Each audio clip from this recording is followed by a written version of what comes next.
d'être au rendez-vous aujourd'hui. Mon nom est Chantal Coulombe. Je suis présidente et chef de la direction du Collège d'administrateurs de société. Et je suis vraiment heureuse ce midi d'être là pour parler de gouvernance avec Louise dans le cadre du Printemps de la gouvernance. Alors, vous avez vu passer cette initiative du Collège.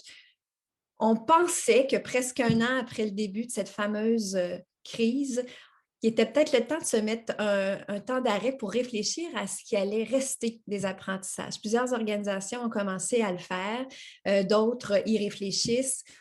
Il fait beau, on a tous besoin de se tourner vers la suite, je pense. Alors, pour administrateurs de société que nous sommes, on avait le goût d'envoyer un peu de lumière dans votre mois de mars. On a proposé un texte la semaine passée de Charles Baron sur les apprentissages de toute cette dynamique de conseil d'administration à distance qu'on a fait beaucoup au collège en offrant notamment notre module 5 à distance depuis plusieurs fois déjà dans la dernière année. Comment on apprend de ça, comment on porte ça vers demain. On est peut-être un peu optimiste, mais on a vraiment le goût de se tourner vers ce qui va être notre réalité dans les prochaines années. Donc, aujourd'hui, on échange avec Louise Champoux-Payet, qui est administratrice de société à ASC depuis plusieurs années, économiste de formation. Elle détient une maîtrise en administration des affaires. Plusieurs d'entre vous la connaissez. Louise, pas vraiment besoin de présentation, mais quand même, permettez-moi de vous dire qu'elle siège encore sur énormément de conseils d'administration à l'heure actuelle. Elle a plusieurs conseils à son actif. Elle est encore aujourd'hui sur la Société d'assurance automobile du Québec, le Centre hospitalier Mère-Enfant CHU Sainte-Justine et l'Ordre des architectes du Québec, entre autres. Louise, merci d'être là. Louise, emploie toute son énergie à réfléchir sur la gouvernance, sur les différents enjeux. Je crois que l'avènement de la pandémie a rendu ça encore plus vrai. Elle s'intéresse à la transformation de ce que nous vivons présentement. Et l'idée aujourd'hui, c'est d'échanger avec Louise, puis d'avoir ses perspectives sur ce qui s'en vient. Comment les profils de compétences, notamment des administrateurs, vont être appelés à évoluer parce qu'ils l'étaient déjà. Tout ça s'était amorcé, ça s'est possiblement accéléré, Louise, avec la pandémie. Quels seront les profils qui seront nécessaires dans l'avenir? Comment le travail des comités va se transformer? Bref, on a hâte de t'entendre. Merci d'être avec nous. Alors, écoute, je te céderai la parole pour mettre la table sur notre bel échange. Bien, merci Chantal. Merci de cette belle présentation. Alors, je suis très heureuse d'être avec vous ce matin pour parler au fond de ces changements qui s'opèrent. Notre travail d'administrateur, pour moi, se complexifie. Les enjeux qu'on se doit de traiter sont de plus en plus nombreux, mais aussi de plus en plus de profondeur dans ces enjeux, qu'on pense au changement climatique, qu'on pense à la cybersécurité, au renseignement personnel, tout ce qui a trait à la responsabilité sociale, développement durable, euh, l'intelligence artificielle, les sciences de données, etc. Bref, il y a 5 ans, bien de ces sujets n'étaient pas traités, ne se retrouvaient pas sur nos ordres du jour. Donc, ça change beaucoup le profil des administrateurs qui sont recherchés. Je me souviens qu'en 2015, j'avais fait une étude sur ces profils d'administrateurs et ce qu'on disait surtout, c'est qu'on avait un peu quitté le monde que les conseils d'administration étaient composés principalement d'avocats, de comptables agréés professionnels et qu'on diversifiait un peu plus vers des fonctions comme le marketing, les communications, etc. Mais c'était toujours, disons, c'était des changements qui se faisaient lentement et toujours à peu près dans des sphères administratives. Aujourd'hui, ces changements se sont faits plutôt brusquement. Et si je regarde les profils d'administrateurs, je regarde Au fond, chaque année, je peux faire environ 2000 circulaires de sollicitation, de procuration. Et c'est là que je prends connaissance des profils d'administrateurs recherchés. Et au cours des 2 ou 3 dernières années, j'ai vu apparaître beaucoup de changements. En premier lieu, au niveau des connaissances. Tantôt, j'ai parlé des changements climatiques. On cherche de plus en plus des gens qui ont cette sensibilité au changement climatique. On va rechercher aussi des administrateurs sensibles aux enjeux de ESG, environnement, impact social des organisations et gouvernance. On va rechercher des administrateurs qui ont déjà eu des expériences en développement durable, en responsabilité sociale des organisations. On va chercher des gens qui ont de l'expérience dans de grandes transformations, dans des transformations numériques. Ça, c'est recherché beaucoup. On va aussi jeter un œil sur des personnes qui pourraient avoir de l'expérience internationale.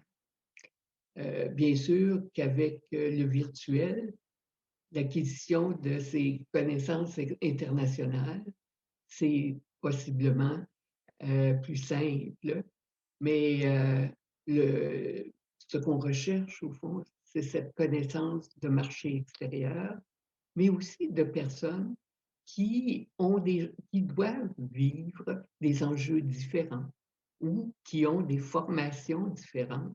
Donc, sur le plan des connaissances, comme on peut voir, ça a beaucoup évolué.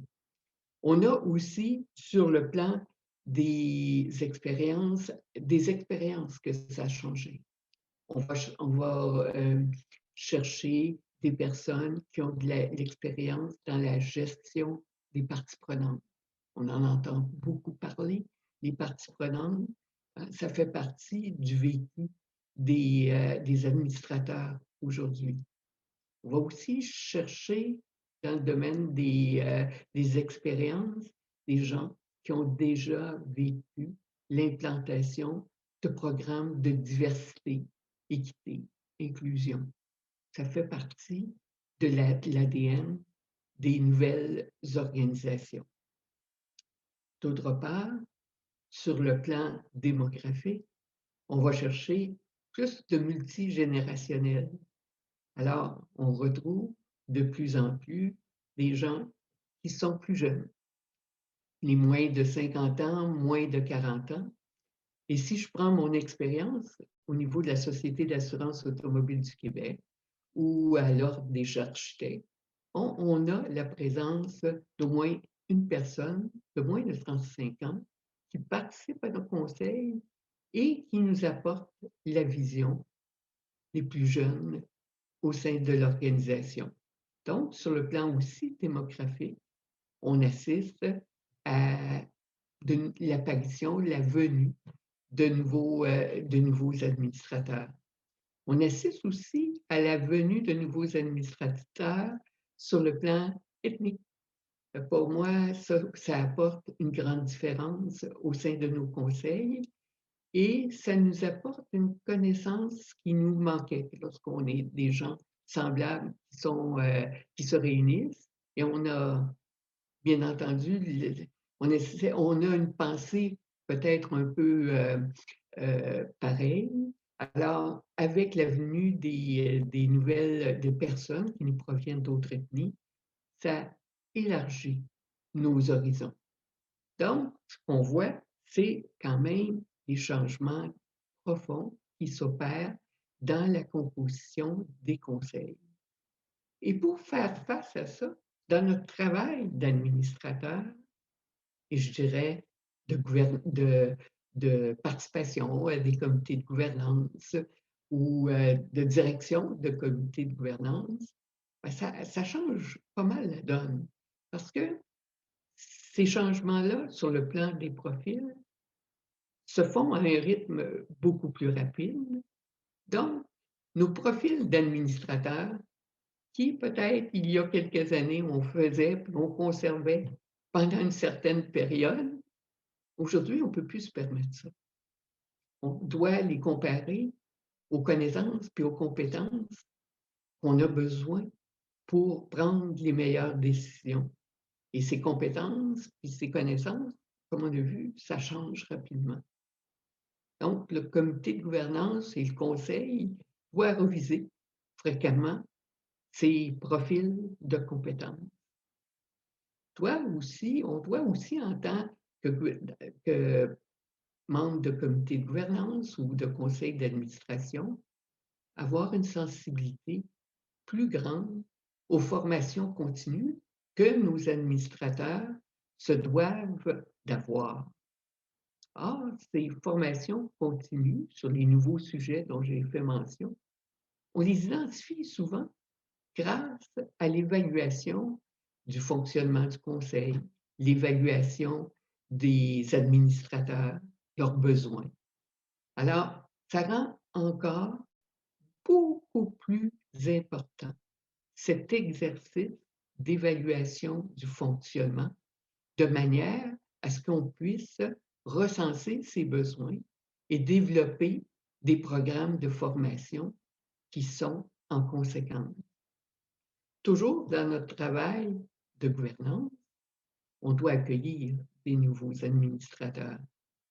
Mais ces nouveaux administrateurs-là, on a, il n'y a pas disons, un programme standard. Oui, on doit toucher certains points, mais nos valeurs changent, nos compétences changent et nos nouveaux administrateurs se doivent d'être accueillis différemment. Donc, on doit se reposer des questions sur nos programmes d'accueil de nouveaux administrateurs, de manière à ce qu'on puisse toujours avoir plutôt rapidement la contribution de ces nouveaux administrateurs qui se joignent à notre conseil. Et il ne faudra pas se surprendre. On dit que les changements sont de plus en plus, nos changements sont fréquents, mais c'est des changements c'est des sujets complexes qu'on se doit d'aborder. Il ne faudra pas se surprendre que dans notre travail d'administrateur et d'administratrice, ben, on va devoir faire place à des experts. Et ça, c'est peut-être un autre changement qui viendra colorer notre fonctionnement de conseil, le fait d'avoir recours davantage à des experts. Enfin, je dirais, parce qu'on doit aborder des sujets plus complexes, le temps de préparation est également plus important. On doit, si je regarde comparativement à il y a 3 ans, 4 ans, et ça, il y a des études qui ont été faites sur ça. Présentement, les administrateurs peuvent consacrer jusqu'à 40 de plus de temps à la préparation de leurs réunions de conseil. Qu'est-ce que ça a comme impact? Il est permis de penser que ça peut avoir comme impact qu'on aura peut-être beaucoup moins d'administrateurs qui cumulent plusieurs conseils d'administration, dû au temps nécessaire pour les préparer. Puis dans le cadre du virtuel et de l'urgence qu'on a de certains dossiers, nous allons devoir être davantage flexibles. Je lisais que aujourd'hui, il y a plus de réunions et plus de réunions qui sont spontanément fixées. Mais cette spontanéité dans la fixation des réunions, puis la fréquence, fait en sorte qu'on ne peut pas cumuler plusieurs conseils parce qu'on n'aura pas cette agilité nécessaire pour répondre à à nos devoirs d'administrateurs et d'administratrices. Donc, dans l'ensemble, sur les profils d'administrateurs et d'administratrices, c'est un peu ce que j'avais à dire. C'est un changement d'ADN et je pense que toute notre décennie qui s'en vient va être caractérisée par les points que je viens de mentionner. Merci, Louise. Je trouve ça très intéressant. On observe effectivement ce que tu viens de mentionner, c'est cette piste de professionnalisation de notre travail, évidemment, qui s'est amorcée et accélérée. Tu parles beaucoup des nouveaux administrateurs avec leurs compétences complémentaires qui seront requises. Tu as parlé d'intégration, mais pour les administrateurs actuellement en poste qui sont là, qui accompagnent leurs organisations, comment devons-nous recevoir, accorder l'espace et bien faire les choses pour que cette transformation-là s'opère le mieux possible au sein de nos conseils? Il y a d'une part tout le processus d'accueil qui se doit d'être plus performant qu'avant. Avant, on parlait principalement on va remettre les dossiers nécessaires pour, euh, pour le conseil d'administration, les ordres du jour, la planification stratégique, etc. Aujourd'hui, ces processus d'accueil doivent aller plus en profondeur, parler des enjeux que le nouvel administrateur est confronté. On se doit également de parler de culture, de parler de ressources humaines, de statut de nos ressources humaines.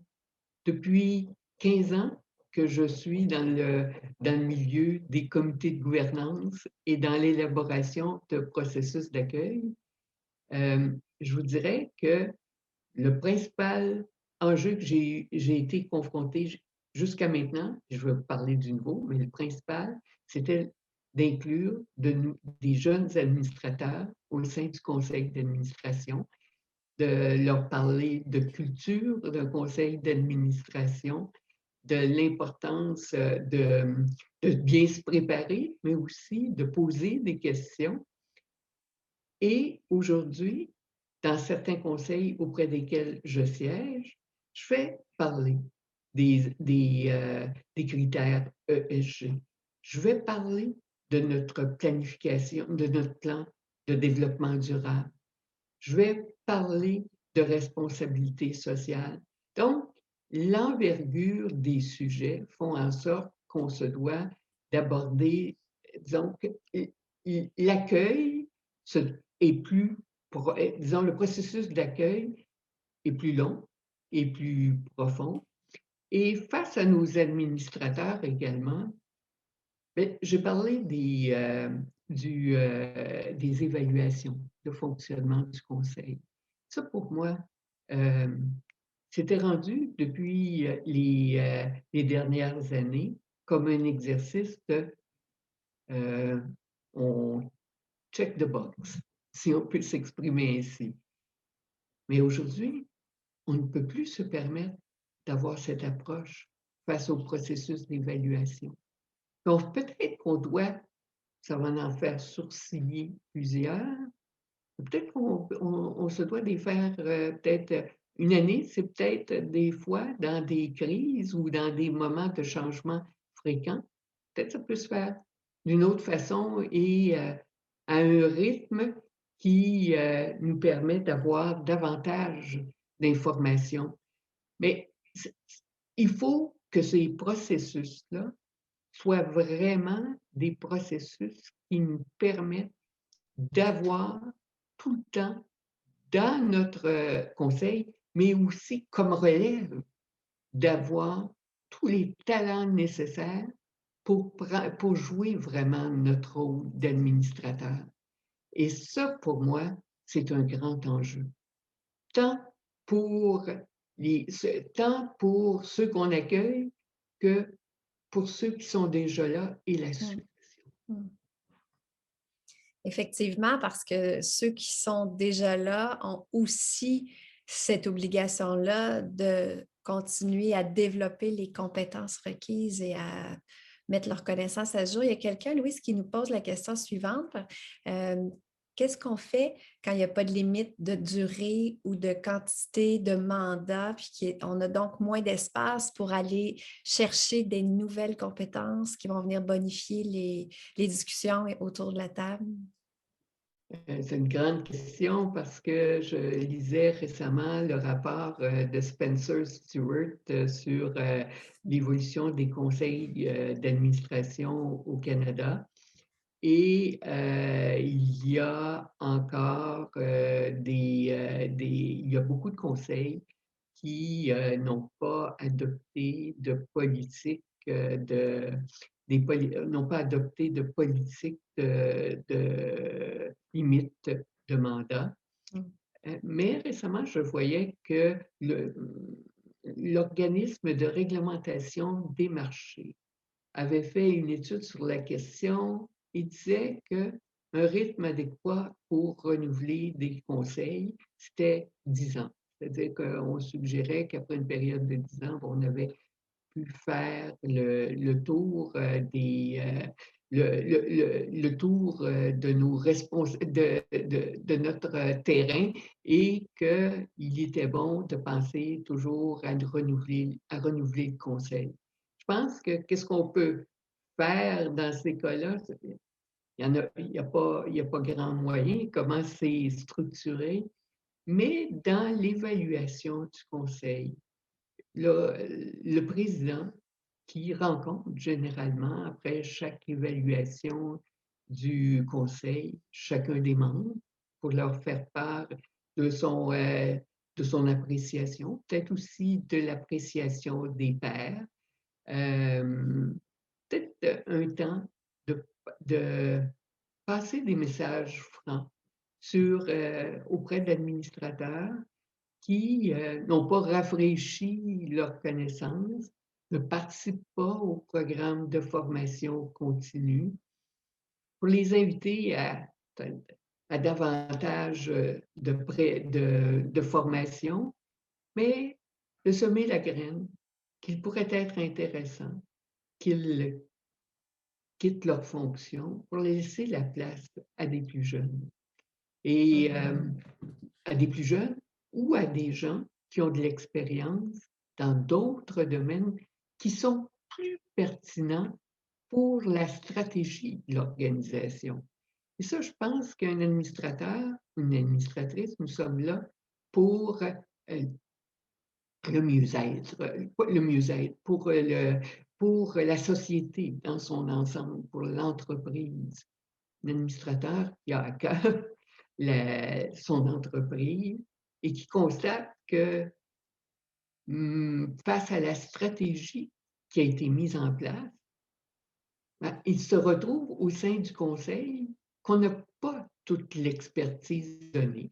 D'où l'importance de la matrice de compétences, de la faire annuellement, de manière à ce qu'on puisse prendre connaissance, qu'on puisse être conscient de nos lacunes en connaissance et en expérience, ce qui aussi peut donner les outils nécessaires au président pour, lorsqu'il rencontre des membres qui ne participent pas, qui ne sont pas là, ou qui, ça fait plus que 10 ans qu'ils sont au sein du conseil, mais de suggérer qu'il serait peut-être utile pour l'entreprise et sa stratégie de laisser sa place à un ou une administratrice qui est plus pertinente pour l'exécution de la stratégie, pour faire en sorte que la stratégie de l'entreprise prenne forme. Ça prend toujours du courage. Oui.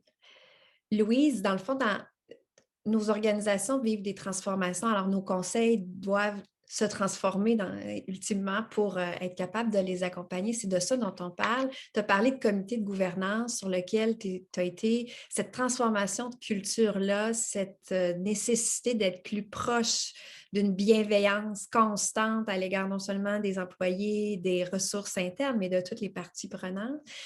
Comment tu vois les choses évoluer dans cette transformation-là? Comment ces comités-là pourront être un moteur pour être en mesure de transformer aussi l'ADN des conseils d'administration pour qu'ils puissent faire le bon travail, les bonnes interventions? Moi, je trouve que le comité qui prend de plus en plus d'espace dans dans nos rencontres de conseils d'administration. Et ça, c'est pas nécessairement seulement en raison de la pandémie. C'est aussi en raison des, hem, des, des éléments qui sont importants pour les plus jeunes. C'est pour nous, quand je parle pour ma génération, c'était important de continuellement atteindre des nouveaux sommets, continuellement avoir des promotions. Aujourd'hui, la jeune génération, les valeurs, les références sont bien différentes. Et si on regarde le mandat du comité de ressources humaines tout particulièrement, on voit que au moment de de la crise 2008, au début du siècle 2000, c'était surtout les questions de rémunération qui étaient le propre du comité de rémunération, de ressources humaines. Certains l'appelaient même comité de rémunération. Aujourd'hui, on évolue. On parle de comité de ressources humaines. Et si on regarde dans les mandats, on constate que ce mandat-là n'est plus seulement rémunération, mais on parle de redéploiement des talents. On parle de bien-être psychologique des employés, non pas seulement financier. On va parler également dans ces mandats de rétention de nouveaux employés, et cetera. On a une préoccupation ressources humaines. Mais c'est qu'est-ce qui est la force d'une organisation. Donc, on voit que les mandats de nos comités évoluent. La même chose pour les comités d'audit et de gestion de risque. Si au début de ce siècle, on parlait davantage de risques financiers, aujourd'hui, on a parlé tantôt de changement climatique. Aujourd'hui, ces comités parlent de risques extra-financiers. Donc, on peut voir que tant le comité de gouvernance, le comité de ressources humaines, le comité d'audit, puis le comité de gestion de risque, pour ceux qui en ont un spécifiquement, l'ensemble de ces comités ouvrent leur horizon en fonction des nouvelles stratégies des entreprises. Et pour moi, c'est un élément qui est fort important. Encore là, d'avoir des mandats qui n'évoluent pas, qui sont toujours les mêmes. On les a définis une fois, mais pas pour recommencer. C'est ça qui est notre mandat. Je pense que ces mandats-là se doivent d'être revus annuellement. Revus revoir le mandat, revoir aussi en profondeur sa composition en fonction de la stratégie de l'organisation. Donc, on parle d'agilité dans plusieurs domaines, et je pense que notre gouvernance doit aussi être agile en fonction de notre stratégie. Il est déjà midi une, ça va vite, hein? Louise, ça va trop vite. Oh! Dis-moi, qu'est-ce que tu voudrais ajouter en fonction de tes réflexions pour permettre aux administrateurs, aux administratrices de poursuivre la suite puis de voir en fait ce que tu retiens peut-être toi à ce jour, des grands apprentissages que l'on doit continuer à mettre de l'avant pour les prochaines années pour être capable d'aider nos entreprises et nos organisations? Je dirais que le principal changement que je vis présentement, et tantôt tu as parlé de bienveillance. Le principal changement que je vis présentement au niveau des conseils, c'est qu'on parle de plus en plus de raison d'être des organisations. La raison d'être veut dire pourquoi sommes-nous là? Pas la mission, c'est vraiment, et ça dépasse le fait de produire un bien ou un service. Quel est le besoin auquel on répond? Et ça, je dirais que c'est peut-être un changement fondamental. Le long terme prend de plus en plus d'espace dans nos décisions. On parle, le court terme demeure toujours la profitabilité, court terme, ça demeure un objectif. Mais le long terme, la valeur ajoutée à long terme prend de plus en plus d'espace dans nos décisions. L'impact social des entreprises prend de plus en plus d'espace dans nos décisions. Et je vous dirais que pour relire des plans de développement durable, on, alors qu'il y a 5 ans, 8 ans, on les regardait comme oh, c'est quelque chose qu'il faut produire, là. C'est pas plus important, puis personne ne regarde ça. Aujourd'hui, les administrateurs sont conscients que les investisseurs institutionnels, que les actionnaires, que les parties prenantes regardent ces rapports-là. C'est beaucoup moins qu'avant des, des entreprises de marketing. C'est beaucoup plus des éléments qui sont importants pour refléter les valeurs de nos organisations. J'ajouterai un point sur les jeunes, sur et leur perception des entreprises. Récemment, j'en discutais avec mes étudiants, puis je leur avais fait la présentation d'une entreprise qu'on appelle les Benefit Corporation, qui mettent de l'avant l'impact social de leur organisation. Et je leur demandais pour quel type d'entreprise vous souhaiteriez travailler. Et ce sont des entreprises avec une mission, une raison d'être. Donc, si on veut avoir une main-d'œuvre qui demeure avec nous, les meilleurs talents, si on veut recruter ces meilleurs talents, ben, il nous faut s'élever et penser à la raison d'être de notre organisation. Et je dirais que c'est un changement qui est profond, qui doit guider nos décisions et qui donne un sens à notre travail d'administratrice et d'administrateur, le sens du bon devoir accompli. Alors, c'est un peu ça que j'aimerais ajouter à notre entretien.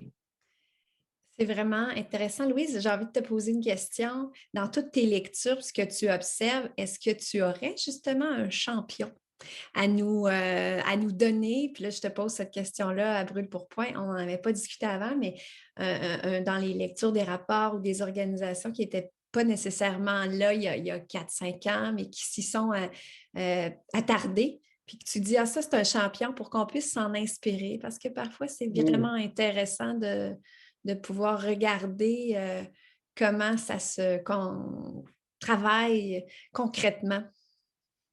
Grande question. Mais c'est toujours au niveau des grandes institutions, au fond, qui ont les moyens, qui ont les ressources.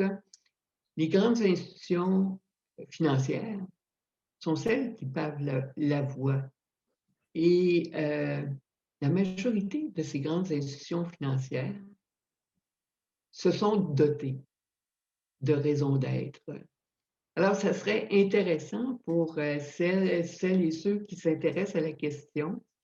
Quand je parle d'institutions financières, ce n'est pas seulement les banques, les coopératives comme Desjardins ou les compagnies d'assurance également, elles ont cette préoccupation de l'impact, d'un impact social. Donc, mais je regarde, là, moi, c'est à peu près 2000 institutions, là, mais j'ai pas fait, j'ai pas la raison d'être, par exemple, je l'ai sortie sur une centaine d'entreprises.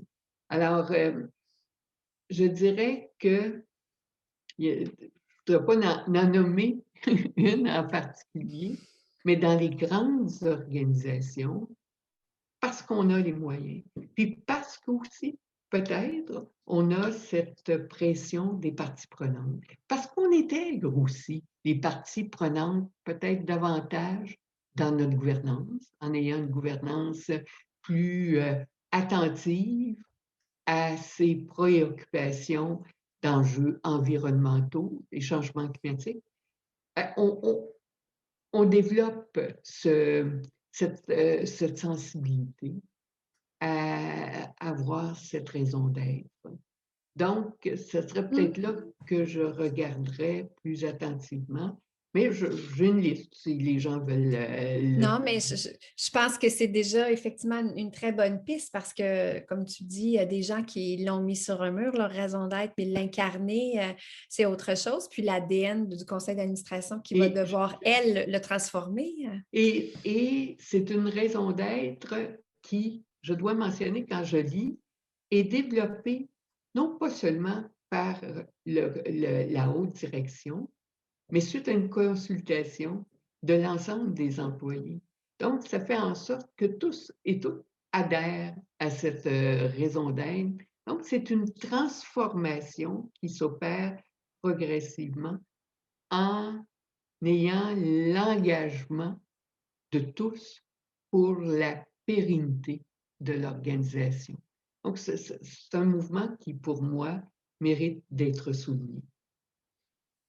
Merci infiniment. Alors, écoutez, ceci, on pourrait en discuter longtemps. On a d'ailleurs fait récemment avec le Director College une discussion avec leurs alumni sur ce sujet. Ça doit préoccuper les conseils d'administration, peu importe la taille de l'organisation. On n'est pas tous rendus au même endroit, mais s'inspirer de ce qui se fait dans les grandes institutions financières, je trouve que c'est une excellente piste pour apprendre comment on peut nous-mêmes l'amener à la table de nos conseils, peu importe la taille de nos organisations. Merci infiniment, Louise. C'est vraiment intéressant, pertinent. On s'inscrit, comme je vous l'ai dit d'entrée de jeu, dans une dynamique où on a le goût de prendre un temps d'arrêt puis d'apprendre de ce qui vient de se passer pour être meilleur pour la suite. Tantôt, tu as parlé de sens pour nos conseils d'administration, pour nous comme administrateurs et administratrices. Puis toi, tu ne sais pas, mais la semaine prochaine, on va publier dans le cadre du Printemps de la gouvernance un texte de Christophe Roux-Dufort sur ça, comment la crise a influencé la gestion de nos priorités, le sens que nous, administrateurs dans nos organisations, on doit mettre au cœur. Donc, je vous invite le 25 mars prochain à lire ce texte d'un de nos professeurs ici à la Faculté d'administration, hyper intéressant. Je vous donne aussi rendez-vous le 1er avril prochain. Ça va faire 1 an, jour pour jour, à toute fin pratique, que Michel Clair, pour ceux qui étaient là il y a 1 an, sautait dans la mêlée avec nous pour répondre à nos préoccupations d'administrateurs, administratrices dans ce début de nouvelle réalité. Bien, 1 an plus tard, M. Clair va venir faire l'exercice avec nous à nouveau, répondre à vos questions, constater l'état des lieux après 12 mois. Donc, je vous invite le 1er avril prochain. Louise, c'est toujours un plaisir. Louise a fait une balado avec moi aussi dans le cadre d'un article produit par Hélène Gosselin sur la diversité. Si vous ne l'avez pas encore écouté, je vous invite à le trouver sur notre site web dans la section Ascension. Alors Louise, je te souhaite la meilleure des suites et prenez soin de vous. Merci. Merci pour cette invitation.